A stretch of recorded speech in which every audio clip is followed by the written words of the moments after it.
Hello people of the internet, this is Walvums. Today I'll be teaching y'all how to do a paper chromatography. Now for those of you who don't know, a paper chromatography is a simple way of separating a mixture which involves a mobile phase, a stationary phase, and a solvent. The solvent is whatever you're dissolving, what you're separating, which is usually like an ink of some sort. The mobile phase is a liquid that you're using to separate it. That can usually be water, vinegar, isopropyl alcohol. And the stationary phase is the substance that that the separation is going to occur on, such as chromatography paper. Now, I'm going to show y'all my specific version of the experiment, and it can be modified. So, here's the things that you're going to need. You're going to need some tape, a pencil,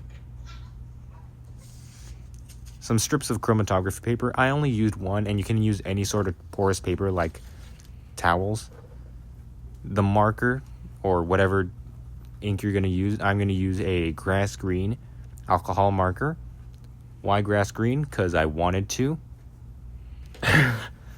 Anywho, you're going to need some vinegar. This will be your mobile phase. Forgot to mention stationary phase of the paper, and a cup. Now let me show you how to prepare your chromatography strip. Now, what you're going to need is to draw a line on your chromatography strip somewhere around the bottom. It doesn't have to be direct, just close to the bottom. Now, you're going to take your marker, or whatever thing you're separating. It can be any sort of marker or pen, anything of the sorts. And you're going to want to draw a dot on your line. Just like this. It doesn't have to be that comically big. I'm simply doing it so it can better be seen during the video. So, it should look something like that. And remember, you can use any sort of porous paper. Now, here's how you prepare your container. Sorry, my bad. Now, you're going to need some sort of storage container. I'm just using a regular cup. And what you're going to want to do is, you're going to want to take your vinegar and just pour some in there. It doesn't have to be a lot. I'm going to pour it like about a fourth of the way in there. Just so that, actually that's more like a third, my bad. Just keep it there. Now, you're going to take the chromatography paper that you prepared earlier. Remember this? You're going to take it.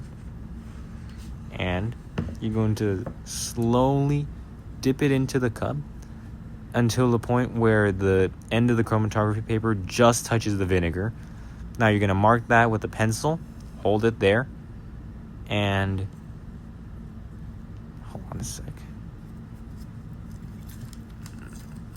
You're going to take some tape. Give me a sec. There's better ways of doing this. Okay, I'm going to put that to the side, tear off a little strip of tape, and I'm going to stick it on so that the pencil and the paper holds. Make sure that you tape it to a point where when the pencil rests on the rim of the cup, the chromatography paper touches the vinegar but is not completely submerged in it. Now, you're going to wait 30 minutes, and I'm going to speed this part up because it was extremely long process. As you can see, slowly but surely, you're going to see colors start to rise. That's the chromatography taking place. It's slowly rising. Let it keep going. And now you see that the paper is lowered. 30 minutes later, you're going to take a paper towel and you're going to just remove the chromatography paper from it. Dip it in so you don't spill the vinegar. And boom. You have completed a paper chromatography lab. Now, you can adjust it with any sort of ink or porous paper, any liquid, and that'd be good. I'm going to need that pencil back, and see y'all. Bye.